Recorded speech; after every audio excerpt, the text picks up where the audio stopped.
Lo que vamos a ver el día de hoy, un poquito para ir complementando, ¿no es cierto?, estos conceptos y de alguna manera algunas aplicaciones que ya se van en el entorno de las ciencias económicas, pero siempre tenemos que ir de la mano de la parte matemática, que es lo que eh, más o menos se está desarrollando en el curso, ¿no? Para poder nosotros luego entender e interpretar los resultados de aplicar todo este conjunto de criterios. Bien.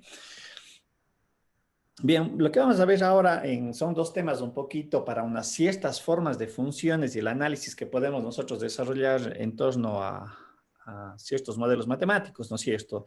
Sobre todo que están con objetivos cuadráticos, es decir, la estructura matemática en la cual está descrita.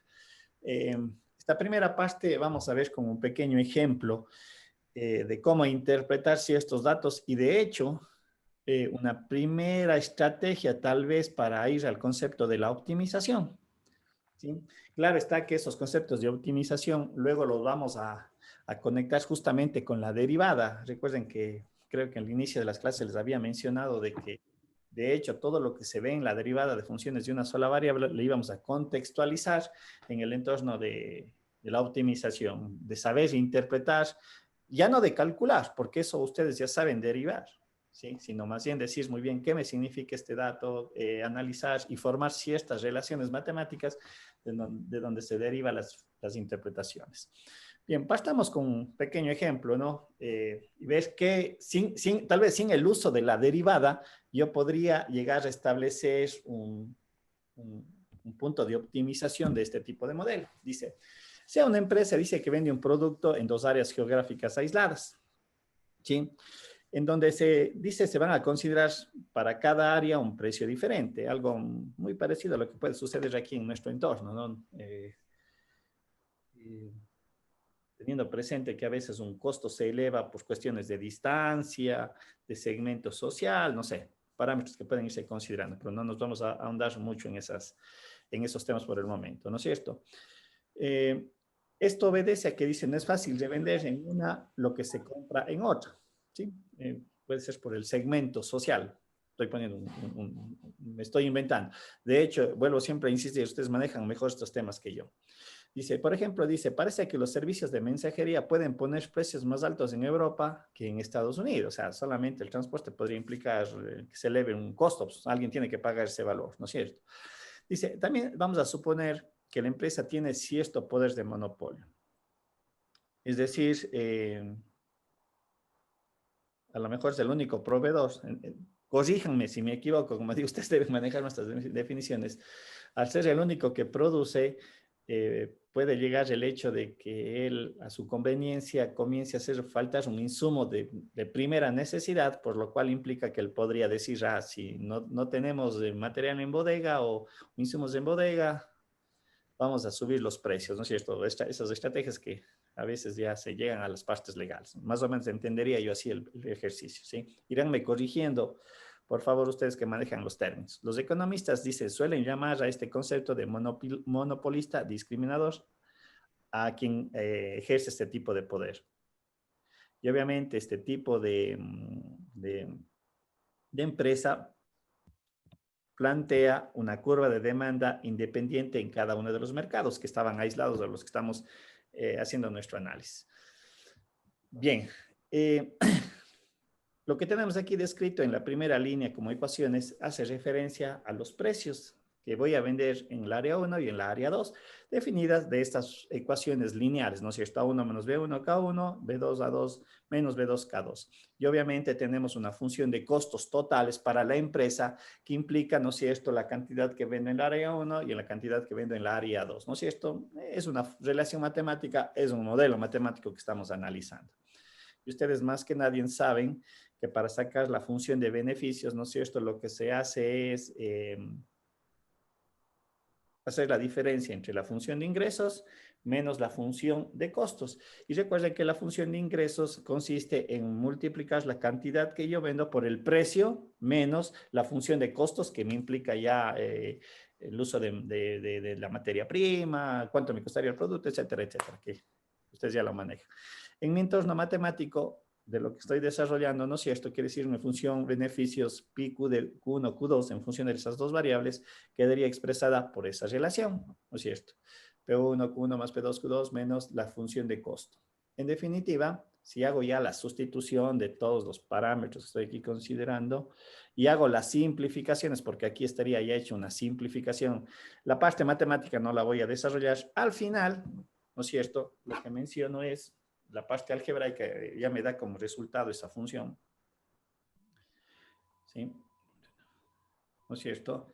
Este valor le reemplazo acá, este valor reemplazo acá, esta función de costo acá, y luego toda la álgebra que yo ya pueda realizar para agrupar, para llevar a un solo término, me define que esta es mi función de beneficio, ¿sí? La que está ahí descrita y depende, obviamente, de los valores o de las cantidades Q1 y Q2 de las unidades que yo vendo en cada una de las ciudades que estoy analizando. Bien, ¿qué voy a hacer a continuación? Voy a hacer un procedimiento algebraico muy sencillo que es un artificio matemático para muchos entornos. Ustedes a lo mejor recordarán en las integrales se utiliza, por ejemplo, este concepto de construir los cuadrados. ¿Sí? Dado cuenta que si nosotros observamos, nuestra función matemática es cuadrática. ¿Sí? Por el Q1 al cuadrado, Q2 al cuadrado, en ese entorno, en esa esencia. Bien, nuevamente no voy a hacer el drama matemático. Por último, se observa que al formar las relaciones cuadráticas, ¿no es cierto? Que en este caso me tocaría resolver qué tengo que multiplicar, etcétera. Nuevamente quiere decir que mi función de beneficio estaría establecido por esta relación cambiada su estructura algebraica. Preguntas, no sé si hay alguna duda, no voy a hacer el fundamento matemático. Es un poquito pérdida de tiempo. ¿Sí? ¿Estamos hasta ahí? ¿Preguntas? Como digo, creo es la introducción, porque lo importante, vuelvo a reiterar, es el análisis. ¿Sí? Lo algebraico no deja de ser importante, pero en realidad lo fundamental es el análisis que yo pueda realizar en mis modelos matemáticos. Bien. Cuando hablamos de la función beneficio, ¿qué esperarían ustedes como gerentes de la empresa, como dueños de la empresa? Que sea positivo. Sí, Alcanzar su punto máximo. correcto, ¿no es cierto? Sí, obviamente que los valores sean positivos y entendería obviamente que sean máximos, o sea que ustedes saben que, creo que yo haberlo visto en la matemática 1 y ponía siempre este ejemplo muy simple de la función parabólica, ¿sí? Y vale la pena nuevamente retomar eso, no puede que sea cansón. Esta está representada a través de una función parabólica, o es esta curva que tenemos aquí. Recuerden que, y eso deben analizarlo ustedes con mayor razón en otras asignaturas, que el X me representa puntos de operación, ¿no es cierto? Y la consecuencia se refleja a la salida, que en pocas palabras se traduce en plata.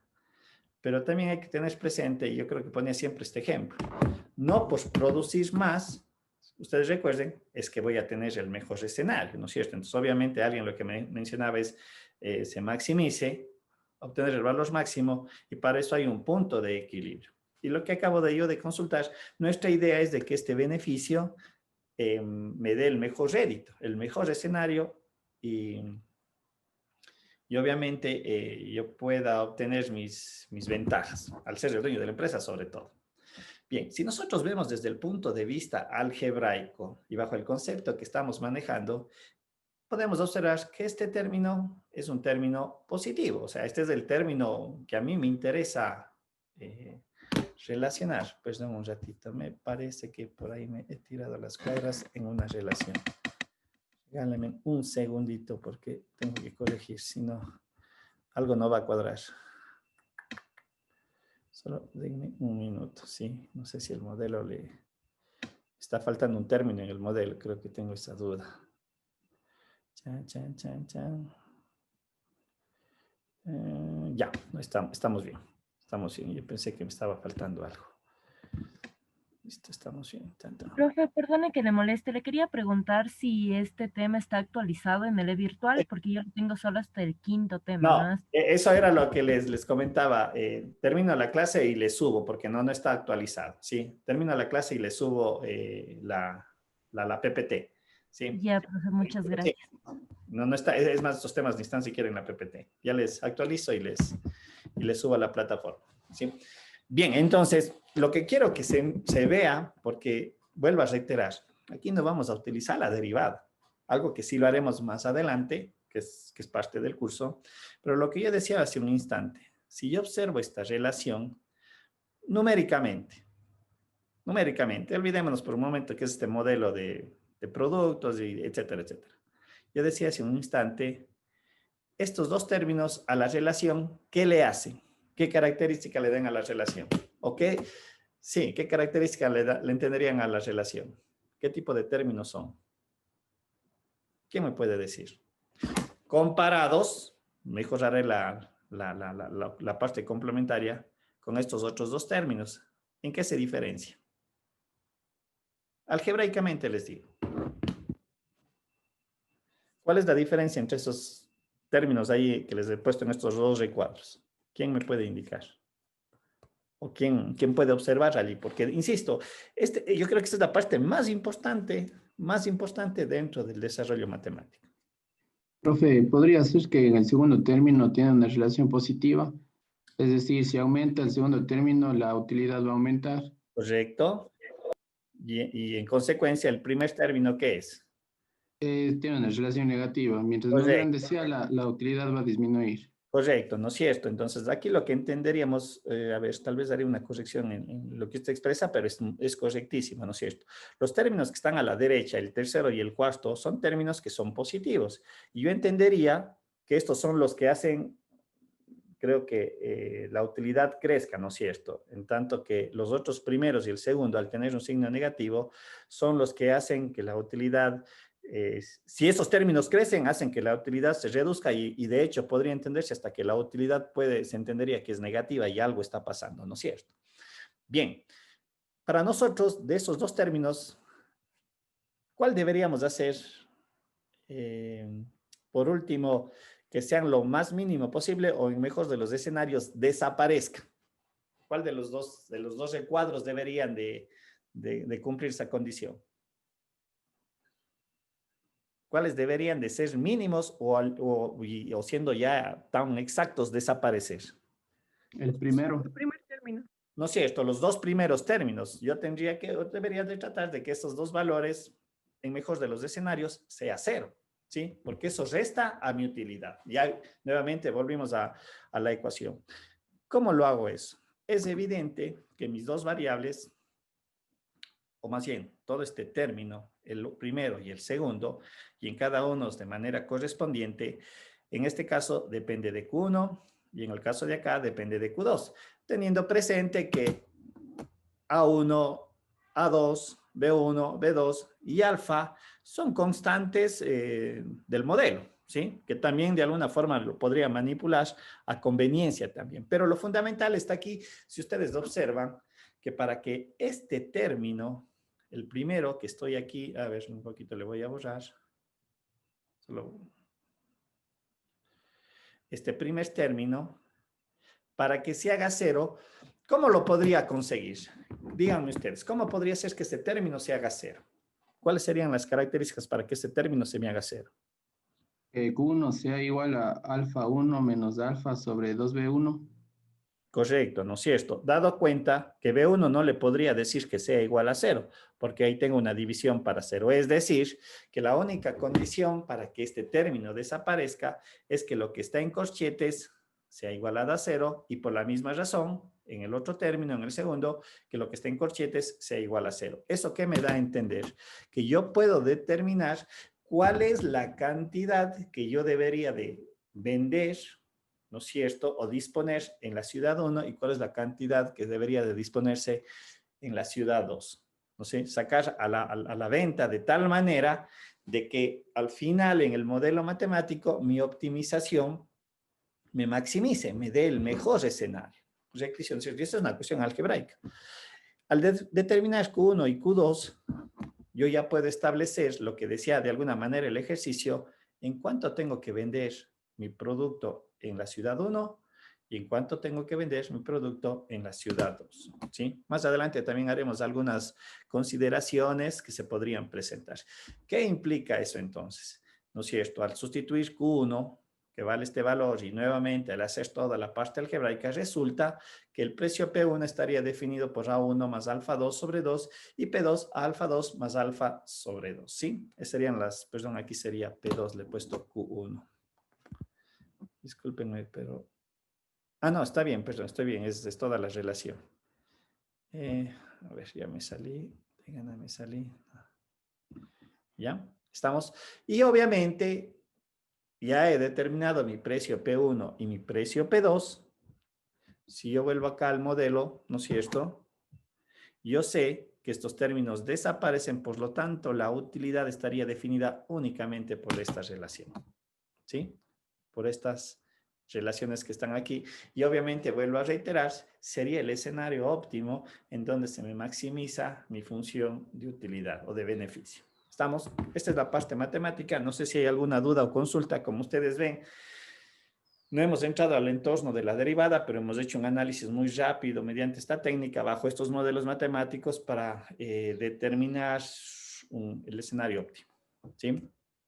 Bien, entonces aquí viene la contraparte. Vamos a analizar qué debería de suceder con las variables, con mis constantes, perdón.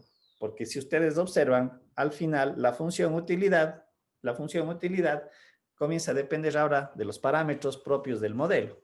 Aquí, de alguna manera, desapareció la variable cantidad Q1 y Q2, ¿no es cierto? Pero se presentan alfa 1, alfa 2 y B1, B2. Evidentemente, B1 y B2 no podrían ser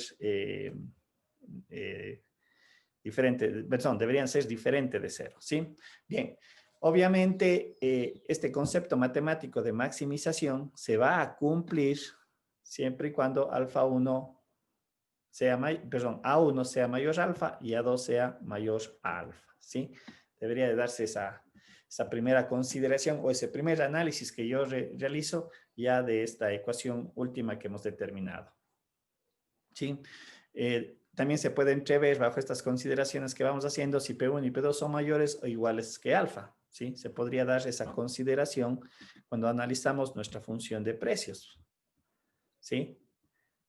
Alfa 1 y alfa 2, ¿sí? En mejor de los escenarios, si yo digo alfa 1, A1 vale 0 y A2 vale 0, en mejor de los escenarios el precio va a ser el valor de alfa. O sea, podemos ir condicionando esas características, ¿sí? ¿Qué implica esto? Que no existe un proceso de subvención cruzada. Es decir, que un mercado en donde yo teóricamente estoy perdiendo, en otro mercado que gano, obviamente en el equilibrio total, compenso, ¿sí? Eso es algo que lo que justamente estaba pensando ahora en un ejemplo que nosotros vivimos es, por ejemplo, en la energía eléctrica, ¿no es cierto? Aparte que tiene diferentes tarificaciones porque hay tres segmentos en donde se da el servicio de la energía eléctrica, como es el residencial, el comercial y el industrial, y en cada segmento es completamente diferente el costo de la energía y hay ciertas reglas, pero a más parte más sencilla, al residencial, ¿sí? Si ustedes revisan su planilla, eso también les sería bueno que lo vean. Allí hay un subsidio cruzado. Un subsidio cruzado que dice al que más consume, ayuda a pagar lo que las personas que menos consumen. Entendería yo, por ejemplo, que en un negocio de energía eléctrica cae en este concepto del monopolio, porque hay una única empresa, ¿no es cierto?, que da ese suministro. Creo que sería un caso que se puede entender rápidamente, ¿sí? En nuestro medio solamente tenemos una empresa eléctrica que da servicio a toda una área de concesión. También dice, se da el efecto del dumping, ¿sí? Es decir, que los precios en un mercado sean menores que los costos. Este término dumping, ¿quién lo conoce? Esto ya lo deben haber visto ustedes en alguna otra asignatura. ¿Algún voluntario o voluntaria que por ahí haya visto el término? Estoy seguro que en alguna cuestión de las materias de las otras asignaturas deben haber visto. Cristina, Cristian, Damián, Daniela, Eduardo, Evelyn, alguien que tal vez haya escuchado este término. Profe, ¿no es como cuando venden los productos a un precio más bajo que la competencia para que así, incluso aunque eso sea, o sea, sea malo para ellos porque el costo es más alto, para ir eliminando a la competencia, para que las personas los prefieran? Gracias, gracias, Pierina. Efectivamente, yo no conocí ese término, vuelvo a insistir, no es mi área de acción, las ciencias económicas, pero efectivamente es eso, el dumping significa que dice que son estrategias desleales, lo que acaba de mencionar Pierina, ¿no es cierto? Es evidentemente comenzar a vender el producto a un precio inferior inclusive de sus costos de producción, ¿sí? Y lo que menciona creo que fue muy claro en esa definición. Entiendo que la estrategia es de sacar a la competencia fuera de mercado, sacrificando un poco sus propias utilidades, pero efectivamente es súper interesante esa situación, ¿no? Bien, también se puede abstraer que los precios óptimos son independientes de B1 y B2, ¿sí? Y obviamente los precios tanto en el área 1 y en el área 2 se va a cumplir o se va a dar cuando las constantes A1 es igual a A2, ¿sí? Y se entendería también que si el precio que yo vendo en la región 1 o en la ciudad 1 es mayor al precio de la región 2, eso implica que justamente estas dos constantes partes del modelo también deberían de cumplir la desigualdad, ¿sí? Bien, ¿qué significa esto? Que el precio es superior en aquel mercado en que los consumidores están dispuestos a pagar un precio unitario más elevado cuando la cantidad es próxima a cero. Entendería yo, es ese efecto, ¿no? Y por favor, insisto, corríjanme si me equivoco. Entendería yo que es de esos efectos que cuando hay desabastecimiento, ¿sí? La gente comienza a subirle el precio a las cosas. Entonces, la gente está dispuesta a pagar porque necesita ese insumo. Y ustedes saben, a veces ha pasado con el gas, no sé, cosas como esas, ¿no? Entonces, entendería que se puede dar este tipo de efecto. Pero bueno, más allá de esto, dentro del análisis que se puede sacar del modelo matemático, vuelvo a reiterar, en donde efectivamente no hemos considerado todavía las derivadas como herramienta, porque eso es lo que vamos a utilizar. Nosotros mediante estas características o estos análisis que acabamos de desarrollar, ¿no es cierto?, que un poco se encuentra en la literatura, me permite establecer, ¿sí?, primero, cuál es un escenario óptimo, cuáles serían las características o las condiciones, lo que alguien ya mencionó, Q1 y Q2 deben ser iguales estas relaciones, en donde están presentes las constantes del modelo. Eso implica que al final voy a tener mi función utilidad, en realidad, ¿de qué depende? Eso es lo que he sacado y aquí es donde está, por eso sale el análisis aquí, ¿sí? De mis constantes A1 y A2, si nosotros les observamos rápidamente nuevamente la relación, ¿sí? No sé, preguntas, tal vez queda claro el ejemplo que sea un poquito se ha utilizado para explicar, ¿no es cierto?, este concepto de modelos lineales con objetivos cuadráticos, o sea, qué análisis puedo yo desarrollar de manera rápida, qué conclusiones podría llegar, qué es lo que yo tengo que analizar, ¿sí?, para conducir a un concepto de optimización y maximizar. Entendería yo de que habrá modelos en los que también, bajo el mismo principio, podría yo decir quiero minimizar, haciendo estas estrategias algebraicas. No sé, preguntas, dudas, ¿queda claro, no queda claro? Sí, profe, sí está claro. ¿Alguien más que quiera comentar? Listo. Un poquito ya para tratar de consolidar y también dar ciertas definiciones que inclusive les vamos a utilizar cuando veamos la derivada, que son fundamentales, sobre todo en la derivada, pero primero hay que construir la parte algebraica. ¿No es cierto? Ya hemos visto que la optimización yo podría desarrollarla en ciertos modelos construyendo el trinomio cuadrado perfecto, ¿sí? Reglas básicas y nada del otro mundo, pero que me conducen a ese tipo de relaciones. Pero como mencionaba, más adelante vamos a ver el uso de la derivada, pero también vamos a requerir todo lo que en esta sección vamos a desarrollar, porque es la interpretación que luego yo le tengo que dar, por lo que ya dije hace un instante, a los resultados. Ojo, aquí va a haber una interpretación en algunos casos de signo, en algunos casos de los valores numéricos, pero eso me va a dar el concepto de toma de decisiones cuando yo tenga en algún modelo matemático que me representa un proceso de producción, ¿sí? ¿Qué tengo que realizar? ¿Cuál sería el camino a seguir? ¿Cuáles son las ventajas y desventajas? Bien, partimos de un modelo matemático, ¿no es cierto? De una forma cuadrática que estaría estructurada en un sistema de dos variables de la forma que está descrita. El f de x de y dice que es igual a x al cuadrado más 2bxy más c de y al cuadrado. Es la forma cuadrática en la que nosotros estamos refiriéndonos. En este caso, para dos variables, luego la generalizaremos para un entorno de n variables, ¿sí? A y b son constantes del modelo. Y desde el punto de vista matemático, yo esta ecuación que podemos verla ahí descrita, la puedo llevar a una forma matricial, ¿sí? En realidad, como está descrito en la siguiente línea, y si ustedes hacen la operación del producto de esas tres matrices, X, Y, la matriz A, B, B, C y la matriz X, Y, vamos a obtener nuevamente la ecuación que está descrita en la línea superior, ¿sí? Ahora, es evidente que aquí ya un poco me voy a ir metiendo con la derivada y lo que voy a obtener como resultado es su segunda derivada, porque eso es súper importante. Habíamos mencionado que en los entornos de las segundas derivadas, que yo saco las derivadas cruzadas entre los diferentes variables, ¿no es cierto? Yo puedo generar o desarrollar una matriz que se conoce como la matriz hessiana y para eso necesito las derivadas propias y las derivadas cruzadas. En mi ejercicio o en el modelo que estoy considerando, se puede verificar, ¿no es cierto?, que si yo saco la derivada, las segundas derivadas, perdón, esos van a ser mis componentes. F1 es 2A, F1,2 que es igual a F2,1 por la teorema de Schwarz, 2B, y F2,2 es igual a 2C. Por lo tanto, yo construyo mi matriz hessiana que al final quedaría dispuesta de esta manera. Bien, ¿qué voy a sacar yo de información de esta forma matemática? ¿Sí? Le voy a caracterizar a la función. ¿Sí? Le voy a dar ciertas características que luego la vamos a interpretar. ¿Sí? En esta primera etapa les voy a pedir que solamente veamos el concepto porque más adelante le vamos a dar la interpretación que corresponde a cada una de ellas. ¿Qué significa? ¿Qué me representa?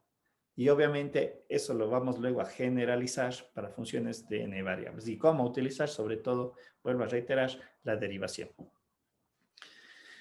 Como se puede observar en el recuadro que está aquí establecido, ¿sí? Si yo hago toda la parte matemática, puedo yo ir analizando las características de A, de C fundamentalmente, y de este determinante que sale de la matriz hessiana, ¿sí? Y ustedes recuerden, el determinante es un proceso matemático, ¿no es cierto?, que como resultado me da un escalar, sale desde una matriz y me da como resultado un escalar. Y obviamente este determinante podrá ser positivo, podrá ser negativo e inclusive podrá ser o tomar el valor de cero, ¿sí? Y estas características que acabo de mencionar es lo que le define a la forma cuadrática. Y vuelvo a mencionar. Los parámetros que dan estas características a la forma cuadrática es la variable A, perdón, la constante A, la constante C, ¿sí? Y el determinante. Es decir, cuando se cumple estos tres conceptos,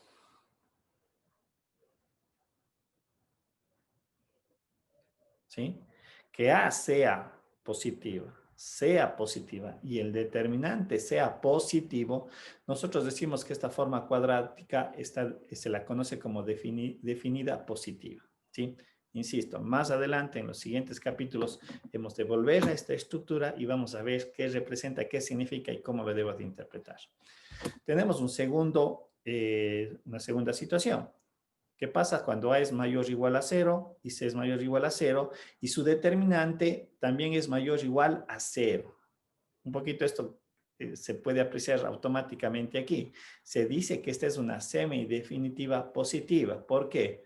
Porque aquí hay la posibilidad que el determinante o los valores de A y C sean o tomen el valor de 0, ¿sí? Es decir, acá es netamente positivo en los tres casos, ¿sí? Y en el caso de aquí se puede dar ese posible escenario. Ya vamos a ver unos ejercicios y unas definiciones un poquito que se les podría entender en ese sentido, ¿sí? una función dice que está definida negativamente cuando las condiciones que yo he puesto para el análisis establecen que A es negativo, C es negativo y su determinante es positivo, ¿sí? Pondrán mucha atención en esto porque, reitero, cuando veamos el concepto de la segunda derivada, vamos a utilizar todas estas definiciones y vamos a poder entender nuevamente lo que se está desarrollando aquí y por qué se utiliza la forma cuadrática. De alguna manera está asociado al hecho de utilizar la segunda derivada, ¿sí? Bien, una semidefinida negativa es aquella que cumple cuando A es menor o igual a 0, C es menor o igual a 0, y obviamente su determinante es mayor o igual a 0, ¿sí? Y una forma cuadrática indefinida, ¿sí? Es aquella que se entendería que independientemente de los valores de A y de C, que podrían ser positivos los dos, negativos los dos o cruzados los dos, sin embargo, al ser su determinante negativo completamente, ¿sí? Se entiende que es una forma cuadrática indefinida y también tendrá su interpretación y hemos de ir tratando de hacer las analogías con las funciones de una sola variable, ¿sí? ¿A qué se refiere? Es algo que yo recuerdo cuando veíamos el criterio de la segunda derivada, se explicaba qué sucede cuando o había ciertos casos de la segunda derivada cuando no cambiaba de signo, ¿sí? Cuando hablábamos del famoso punto de inflexión. Bien, veamos aquí un poco otro contexto que también se debería de analizar y que es parte de la optimización, ¿sí? Las formas cuadráticas con restricciones. El análisis anterior fue una forma cuadrática general. Eso también en su momento voy a explicar, que se diferencian con las restricciones. Y al hablar de restricciones es que nosotros ponemos ciertos limitantes. Creo que en alguna ocasión también les había comentado, cuando yo tengo una fábrica que hace zapatos, ¿no es cierto? Volver a ese ejemplo, ayer también lo hice. ¿Cuál es un limitante natural de hacer zapatos? ¿Quién me dice? La materia prima. La materia prima, ¿no es cierto? Porque yo no tengo una bodega que me almacene infinito material, sino la materia prima puede ser un limitante, ¿sí? Que si no me abastezco, estoy limitado a hacer una producción y tampoco puedo yo llenarme mi bodega si no tengo ciertas condiciones del modelo. O sea, no puedo tener material guardado porque a la postre se me puede dañar, etcétera, etcétera. Cuestiones que pueden pasar y eso ya saben qué puede representar. Entonces, la restricción más o menos es justamente bajo estas consideraciones. Igualmente en la optimización abordaremos eso y trabajaremos sobre esos modelos, pero vamos a ver aquí qué es lo que sucede cuando yo aplico una restricción. Va a suceder algo muy similar y vamos a ver que al igual que en la forma natural cuadrática aquí descrita, se utiliza en realidad un determinante de una matriz hessiana en donde están involucradas las variables X y Y, parte del modelo. Sin embargo, acá en el desarrollo que vamos a tener sucede algo muy similar, ¿sí? Y obviamente espero que se les quede grabado la forma de la matriz, ojo, porque insisto, luego vamos a tener que analizar esto. Bien. Lo lógico, si yo tengo una función de dos variables y tengo una restricción también sujeta a las dos variables, ¿no es cierto? Yo de la restricción lo que hago es despejar, en este caso despejé la variable y, ¿sí? Lo cual implica que la constante q tendría que ser diferente de 0. Este valor de y que despejo de la restricción, le reemplazo en la ecuación o en la función x de y. Recuerden que este tipo de funciones se llaman funciones objetivas. Estoy adelantando algunas definiciones. Y obviamente quiere decir que este q de x de y, en realidad, y haciendo toda la parte algebraica, las agrupaciones, si nosotros observamos, depende únicamente de la variable x, por esa cuestión algebraica que hicimos en la restricción, ¿sí? Y nuevamente, yo podría llevarle a una forma matricial, ¿sí? Aplicando la álgebra lineal en realidad. Y aquí nosotros podemos decir, se dice que q de x es definida positiva o negativa, obviamente sujeta a la restricción, si q de x es positiva o negativa. A ver, aquí Entendamos porque alguien puede decir, me está diciendo exactamente la misma en la primera parte y en la segunda. El modelo, todo el modelo, ¿no es cierto? Yo le veo bajo ese concepto y todo mi modelo no es Q de X de Y. Mi modelo es todo esto. ¿Sí? Entonces aquí dice, se dice que Q de X de Y es definida positiva y negativa, sujeta a la restricción. ¿Sí? Si solamente Q de X de Y es positiva o negativa, ¿no es cierto? Evidentemente, para los valores de X de Y sean diferentes de 0. ¿Sí? En donde, si yo reemplazo X igual a 0 y Y a 0, ¿no es cierto? Se verifica la restricción. Un poquito eso, Mix, insisto. Paciencia, porque más adelante volveremos a este mismo tema. Volveremos a las mismas formas matemáticas. ¿Estamos? Y evidentemente ya le vamos a dar el sentido. Nosotros deberemos de construir, de hecho, estas matrices hessianas que nacen de las segundas derivadas. Si ustedes observan lo que dije hace un momento, el término aq al cuadrado menos 2bbq más cp al cuadrado se lo puede presentar o representar mediante un determinante, en este caso por signo negativo. Son cuestiones de acomodo, por eso aparece el signo negativo. Y si hago el desarrollo del determinante con el signo negativo, es lo que tengo aquí expresado, es lo mismo, si partimos de allí. Insisto, el signo negativo va a salir por las cuestiones algebraicas. Comienzo a acomodar filas. Recuerden que cuando yo trataba en los determinantes y cambiaba filas o columnas entre sí, aparecía un signo negativo por cada vez que hacía eso. Entonces, más o menos a eso obedece signo negativo. ¿Qué significa esto entonces? Ya le podemos dar la definición de cuándo va a ser definida positiva o negativa, ¿no es cierto? Q de X. Ahora, si decimos que Q de X es definida positiva, sujeta a la restricción, ¿no es cierto? Implica que para que todo esto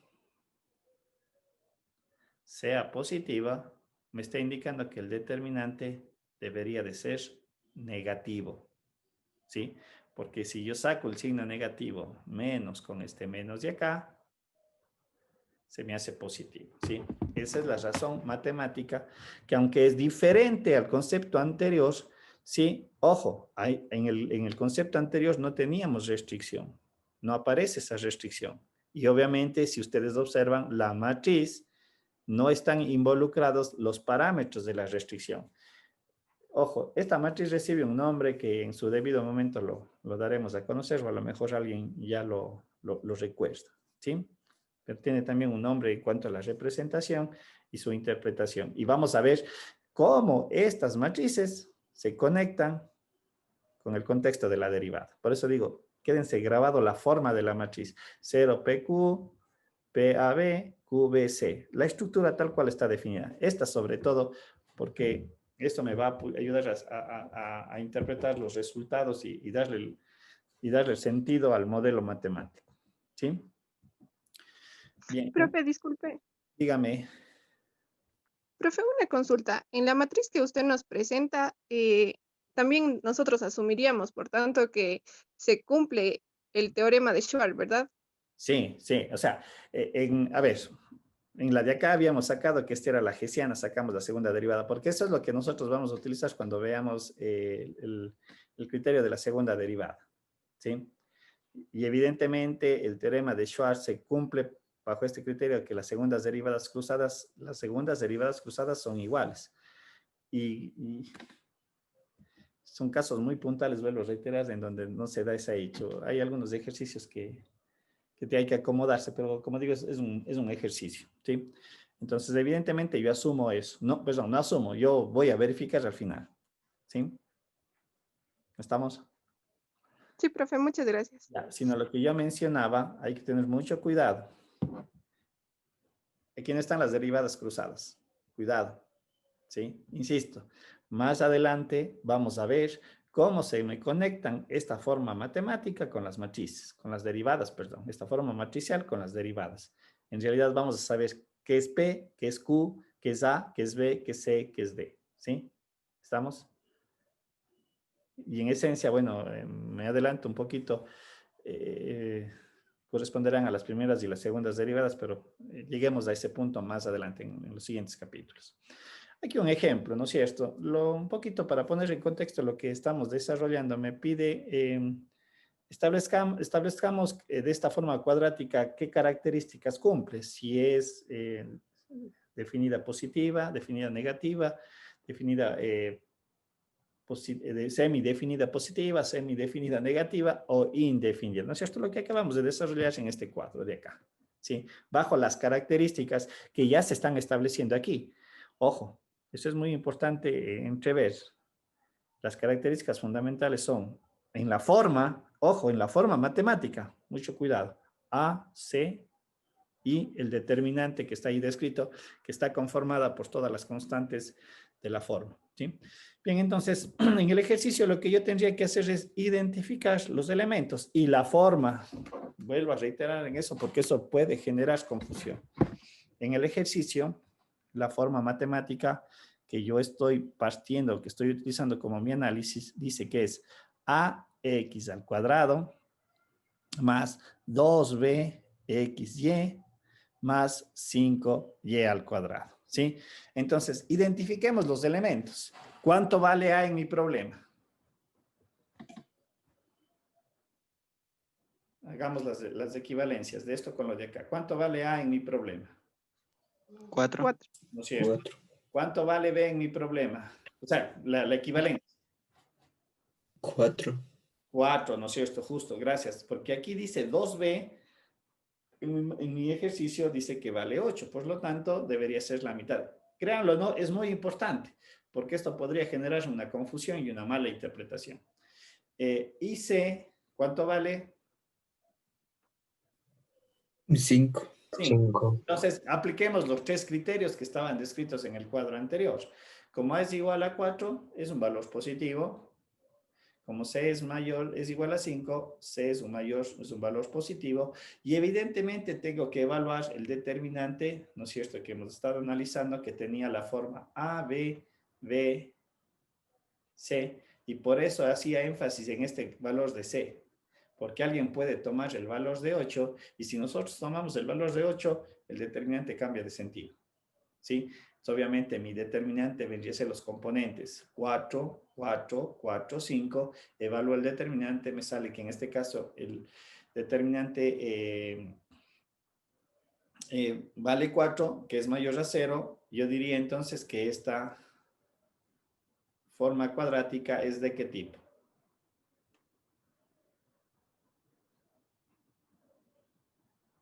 Positiva, semidefinida, definida, positiva, semidefinida, positiva, definida negativa o semidefinida negativa o indefinida. ¿Cuál de esos 5 escenarios es?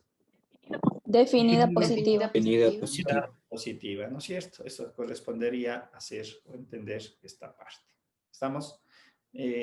Como les indicaba, todo este análisis de las formas cuadráticas también las utilizaremos como herramienta cuando veamos las derivadas y sus aplicaciones como tal, sus interpretaciones, en torno a la optimización, porque en realidad eso es lo que a eso lleva el uso de las herramientas. ¿Sí? ¿Preguntas? ¿Alguna duda, alguna inquietud?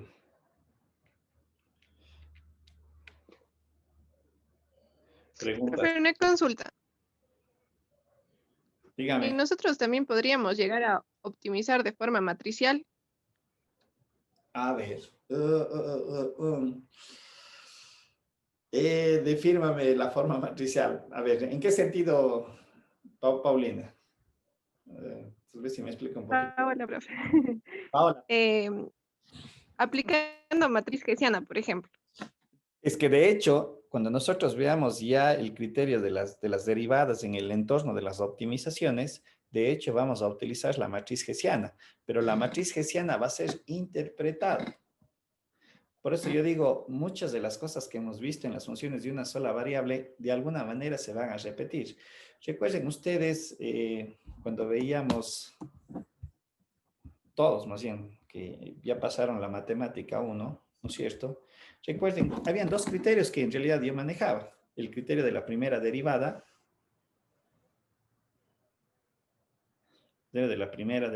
¿no es cierto? Y el criterio de la primera derivada, ¿no es cierto? Partiendo de una función y igual a f de x, yo sacaba su derivada. ¿Qué hacía aquí en el criterio de la primera derivada? ¿Qué le hacía la función, su resultado? Igualar a 0 para hallar puntos críticos. Para encontrar los valores críticos, ¿no es cierto? ¿Sí?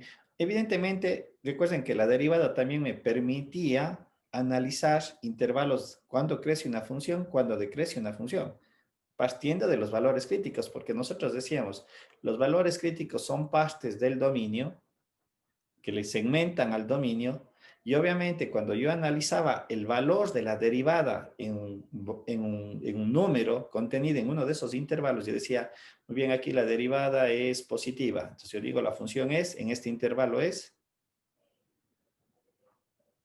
¿qué decíamos cuando la segunda derivada, cuando yo tomaba un valor contenido en este intervalo? Estos son valores críticos, ¿no? Este es un valor crítico, que sale de aquí. Pero yo tomaba un valor contenido en este intervalo y cuando la derivada era positiva, ¿qué decíamos? Función es creciente. Era creciente. La función es creciente, cuando era negativo la función es decreciente, etcétera, etcétera. ¿No es cierto? Estos eran los conceptos que habíamos visto y de hecho esta era una primera manera de determinar cuándo eran máximos y mínimos, porque nosotros decíamos, ¿qué pasa cuando el cambio de signo de la primera derivada se daba? Cuando decíamos esto cambia de más a menos, nosotros podríamos decir que aquí había un máximo, ¿sí? Etcétera. Pero para un poco, esto era complejo, porque puede ser un valor crítico, recuerden, un valor crítico puede también ser un valor dividido para cero, ¿sí? ¿Estamos? Un valor crítico puede ser también un valor dividido para cero, y un valor dividido para cero sabemos nosotros que nos da más o menos infinito. Entonces, para solventar eso, justamente se utilizaba la segunda derivada. Y en la segunda derivada, yo sacaba la segunda derivada, le igualaba a cero, pero cuando le igualaba a cero, ¿qué es lo que yo sacaba? Puntos de inflexión. Los puntos de inflexión. Sin embargo, con la segunda derivada, recuerden ustedes, por eso digo, algo similar vamos a aplicar cuando veamos el criterio de la primera y segunda derivada en funciones de varias variables o en dos variables para dar inicio y luego generalizar, es que yo tomaba todo este conjunto de valores críticos y decía, muy bien, voy a evaluar el valor crítico número 1 en la segunda derivada. Y decía, cuando es positivo, ¿qué pasaba? ¿Qué decía? ¿Cuál era la interpretación? Un mínimo. Ya, pero a ver, sacaba yo aquí dos conceptos. Efectivamente, que es un mínimo, lo cual implicaba que la curva en ese punto era ¿qué? Había un criterio que también Convexa. Correctísimo, la concavidad a la convexidad. Entonces, cuando decíamos que esto es positivo, decíamos que aquí yo tengo un mínimo y la función es cóncava, convexa o cóncava hacia arriba. Y cuando sacábamos la segunda derivada y decíamos otro valor crítico, me daban valor negativo, decíamos que ahí se daba un máximo o que la función es cóncava hacia abajo. ¿No es cierto? Esos eran los criterios. Entonces, algo similar vamos a aplicar acá. De hecho, aquí no se aplica mucho la idea de las matrices, ¿sí? Porque es una sola variable, ¿sí? No le puedo estructurar en forma matricial. Ojo, en esta ecuación de aquí, con restricción, vamos a ver, este era, no, con restricción, ¿dónde está? Se me perdió. Con restricción, ojo, al final el modelo depende de dos variables. Lo que yo hice fue algebraicamente despejar y de aquí para reemplazarle acá, nada más. Solo he hecho eso. Pero el modelo depende de dos variables. ¿Sí? Y nuevamente, Paola, ¿está bien?